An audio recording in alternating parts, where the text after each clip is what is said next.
Hindi ito ang oras. Siguro hindi ito ang oras na maging divided tayo. Ito ang oras na magpaliwanag ang Malacanang sa kanyang mga ginagawa para mas maintindihan ng taong bayan kung ano itong mga drastic decisions na ginagawa nila. Mga kabayan, hindi na napigilan pa ni Senator Robin Padilla na maglabas ng kanyang komento at saloobin sa pamahalaan ni Pangulong Bongbong Marcos Jr. Ito ay kaugnay sa tila pagbabangaya ng dating Pangulong Duterte at PBBM na idinadaan pa sa social media at nakatakda pang dinggin sa Senado patungkol nga dito sa kaguluhang nagaganap sa West Philippine Sea. Sabi ni Senator Robin Padilla, mas maganda na lang na gawin ni PBBM ay pribado niyang kausapin itong si dating Pangulong Duterte kaugnay sa secret agreement ng China at Pilipinas kung meron man at hindi na dapat ipagkalat sa publiko at upang hindi na rin makarating sa China. Kaya sana kung mag-uusap si Presidente Bongbong Marcos at si Presidente Duterte, mag-usap na lang sila ng private. Hindi na kailangan idaan sa hearing at malaman pa ng China kung ano yung pinag-uusapan natin.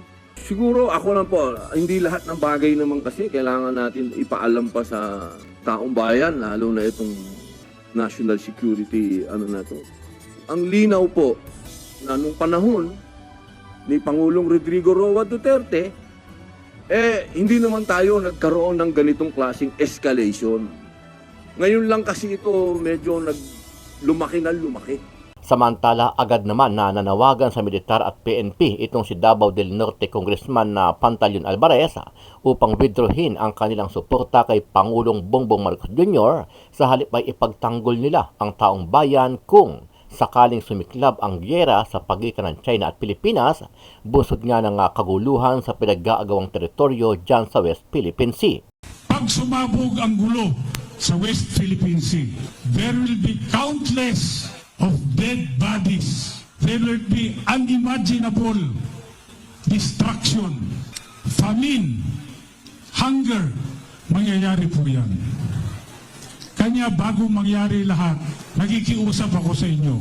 We don't have to hurt each other. We don't have to fire a single shot. Simple lang, sa mapayapang paraan, please withdraw your support to the Chief Executive. Dahil sa lumalalang usapin ngayon sa di umano ay secret agreement ni dating Pangulong Duterte at Chinese President Xi Jinping, agad naman na naghain ng resolusyon sa Senado itong si Senadora Risa Hontiveros para ipatawag at imbestigahan sa Senado itong si PRRD para pagpaliwanagin sa isyu. Duterte and his men all have conflicting claims. Ang gulo nilang lahat, parang gobyerno niya nung siya ay pinuno. Tigilan na rin ni Duterte ang pagsasabi na mas maayos ang West Philippine Sea nung panahon niya.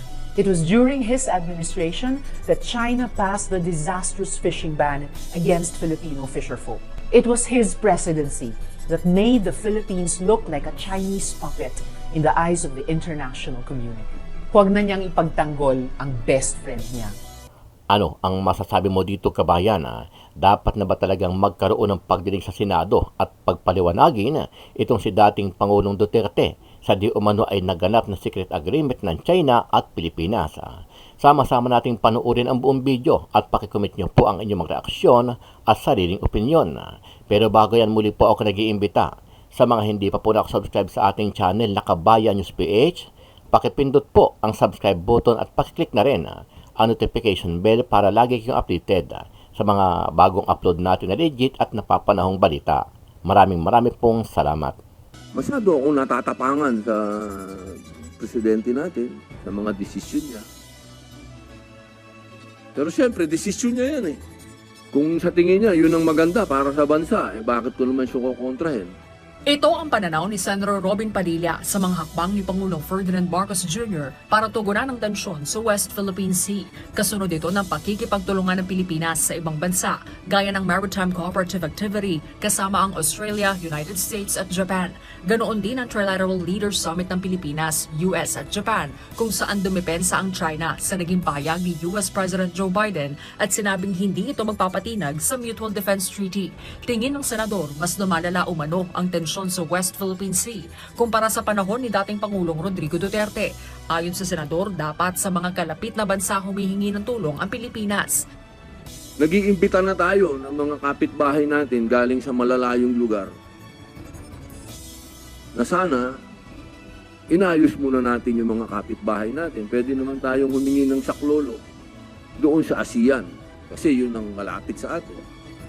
Pero ang desisyon ng ating Pangulo ay humingi siya ng tulong doon sa nasa Europa, nandoon sa Amerika, at yung Japan, desisyon niya yun. Siya ang arkitekto ng foreign policy natin, so okay. Pero kung ako ang tatanungin ninyo, sana hindi na umabot doon. Hinihimok ngayon ng senador ang Pangulo na ipaliwanag sa publiko ang ginagawa nitong hakbang kaugnay ng West Philippine Sea at posibleng epekto nito sa bansa. Hindi ito ang oras. Lalo na sa mga oras na to na magpakita pa tayo ng pagkontra sa presidente. Siguro hindi ito ang oras na maging divided tayo. Ito ang oras na magpaliwanag ang Malacanang sa kanyang mga ginagawa para mas maintindihan ng taong bayan kung ano itong mga drastic decisions na ginagawa nila. Kailangan alam ng taong bayan kung ano ang pwede nating harapin dito. Punto pa ni Senator Padilla, ipatawag na lang ni Pangulong Marcos si dating Pangulong Duterte para pag-usapan ng issue sa Gentleman's Agreement at maglabas ng iisang pahayag imbes na idaan pa sa pagdinig sa Senado. Siguro ako lang po, hindi lahat ng bagay naman kasi kailangan natin ipaalam pa sa taong bayan, lalo na itong national security, na to.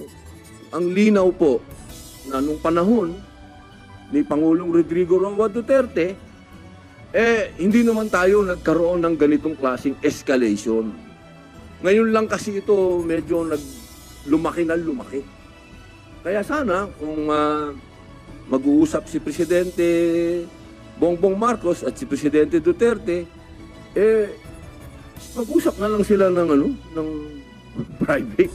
Hindi na kailangan idaan sa hearing at malaman pa ng China kung ano yung pinag-uusapan natin. Posibleng makonsidera na imbitahan si dating Pangulong Rodrigo Duterte sa investigasyon ng mataas na kapulungan ng Kongreso sa umano'y kontrobersyal na Gentleman's Agreement. Ito'y matapos aminin na rin ni dating Pangulong Duterte na nagkaroon talaga ng kasunduan para sa status quo sa West Philippine Sea, partikular sa BRP Sierra Madre, pero wala namang umano siyang bahagi ng teritoryo na isinuko sa China. Ayon kay Senate Deputy Minority Leader Risa Hontiveros, sa oras na mai-refer na sa angkop na komite at nakapagtakda na ng schedule sa pagsisiyasat ay posibleng ipatawag ng Senado si Duterte hinggil sa umano'y kasunduan sa Chinese government. Bukod kay Duterte, inaasahan din na maimbitahan ang National Security Council dahil sinabi mismo anya ni Assistant Director General Malaya na hindi sila aware sa umano'y kasunduan. Nais maliwanagan ni Hontiveros sa kung ano ba talagang katotohanan sa kasunduang ito, lalo't iba-ibang sinasabi ng mga dating opisyal ng Duterte administration. Duterte and his men all have conflicting claims. Ang gulo nilang lahat. Parang gobyerno niya nung siya ay pinuno. Their contradictory statements all the more require that the Senate resolution I filed be heard at the soonest possible time. Tigilan na rin ni Duterte ang pagsasabi na mas maayos ang West Philippine Sea nung panahon niya. It was during his administration that China passed the disastrous fishing ban against Filipino fisherfolk. It was during his time that Chinese Navy vessels with missiles chased and harassed Filipino journalists. It was his presidency that made the Philippines look like a Chinese puppet in the eyes of the international community. Mas marami pang insidente ng pananakot at pagbabanta na hindi na isinapubliko noon. Pero ngayon, kitang-kita ang kahangalan ng China. Huwag na niyang ipagtanggol ang best friend niya. Walang napala ang Pilipinas doon. Sinabi naman ng senadora na hindi pa niya nakakausap tungkol dito si Senator Alan Peter Cayetano na dating Foreign Affairs Secretary ng nakaraang administrasyon. Ngunit posible naman silang magsalita ng mga mambabatas kapag nasimulan na ang pagdinig dito. Nag-aaralan na ng Department of Justice kung may tuturing nga na sedition o rebellion ang naging pahayag ni dating House Speaker Pantaleon Bebot Alvarez laban kay Pangulong Ferdinand Bongbong Marcos Jr. Ayon nga sa Department of Justice, dapat na makita muna nito ang buong konteksto ng naturang pahayag ng dating House Speaker para naman makita kung ito nga ay nasa level ng sedisyon. Ang hakbang na yan ng kagawaran ng katarungan ay kasunod na rin ng panawagan ni Camiguin Congressman Jordan Jesus Romualdo sa ahensya na imbisigahan ang seditious statement ni Davao del Norte Congressman Pantaleon Alvarez.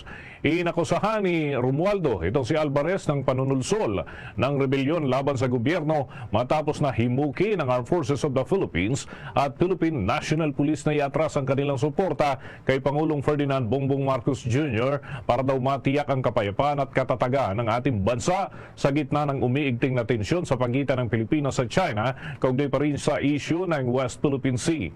Binitawan ni Alvarez ang naturang mga pahayag kasabay na rin ng idinaos na rally ng mga taga-suporta ni dating Pangulong Rodrigo Duterte doon sa Tagum, Davao del Norte noong araw ng Linggo at pinagbibitiw din ng kongresista ang Chief Executive. Si Alvarez nga, mga kabombo, ay malapit na kaalyado ni dating Pangulong Rodrigo Duterte at nagsilbing pinuno ng Kamara de Representantes bilang House Speaker sa ilalim ng nakalipas na administrasyon. Sa kabila nito, nanindigan naman ang Armed Forces of the Philippines na hindi natitinag sa kanilang katapatan sa konstitusyon kung saan ay binibigyang diin ang dedikasyon nito na protektahan ang mamamayang Pilipino, ganun din ang pagtalima sa chain of command.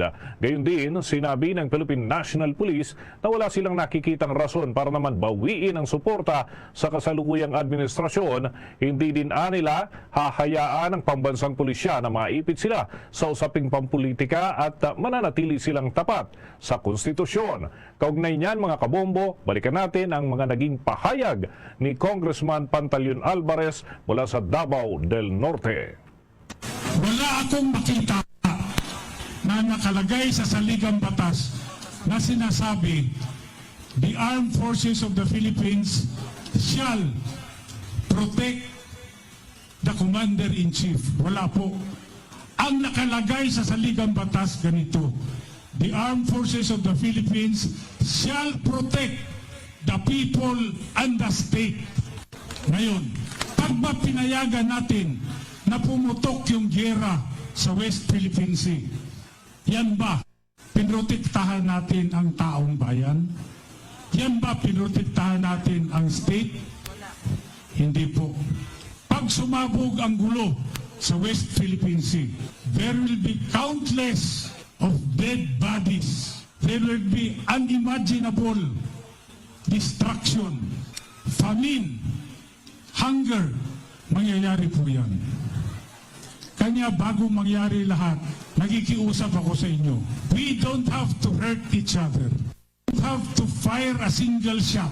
Simple lang, sa mapayapang paraan, please withdraw your support to the Chief Executive. Bagian mga naging pahayag ni dating House Speaker Congressman Pantaleon Alvarez mula dyan sa Davao del Norte 1st District.